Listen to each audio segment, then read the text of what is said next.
Hi, I do understand the emotional upset that you're going through, but try and avoid ego as far as possible. I know it will come in because while you're going to be separating, ego will kind of create a further mess up as far as finances is concerned. So to a greater possible extent, just keep ego aside. So here are a few things that you need to keep in mind. Anybody who is going through a separation, first and foremost, make the list of assets and what is the valuation right now and who owns it. So is it jointly, or is it funded by husband, or is it funded by wife, and whatever. Now once that is done, how is the distribution going to be happening? Is there going to be any kind of alimony there, or is there going to be kind of just separation of assets based on who spent it? Decide that, and based on that keep distributing the assets. If possible, do some barter. If you can get into a situation whereby you can let go of vehicle but take all the jewelry, it'll probably make sense. Couples who have kids and who have to have the future responsibilities coming up in terms of education, whatever, try and see if assets can be distributed in a manner so that that can be utilized for future use. So look at all those things. Start clearing off the titles of all the assets that you have.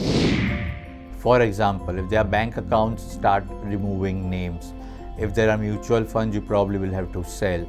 If there are demat accounts, and I know that there won't be any trust left, otherwise there won't be any divorce, but at least if you're on a communicating or talking terms, then start clearing it off before divorce, just immediately, and take signatures on all the relevant papers.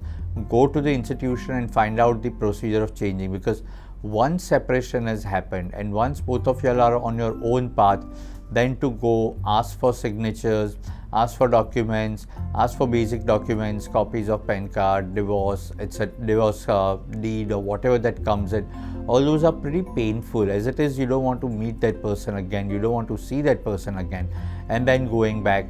So just ensure that documentation is thorough, so that once there is separation, then you don't have to go and meet that person if you don't want to. So here is a quick list that I'm telling you. First and foremost, make list of assets. Number 2, who owns it and in what proportion. Number 3, if you want to put market value, great, if that's needed. Number 4, how is the distribution going to happen? Distribute the assets in a manner which can be used to that person. He or she can use that, derive benefit out of it, and start changing the title of the assets. And that is the best possible way.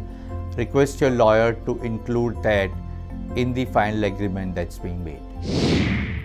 Divorce is just not a physical separation, it's an emotional, social and financial separation, which means the entire life is going to kind of go topsy-turvy. So as far as possible, if you can avoid. Even if you can defer it by a couple of months or years, do that, because there could then be a scope for reconcilement. All the best and take care.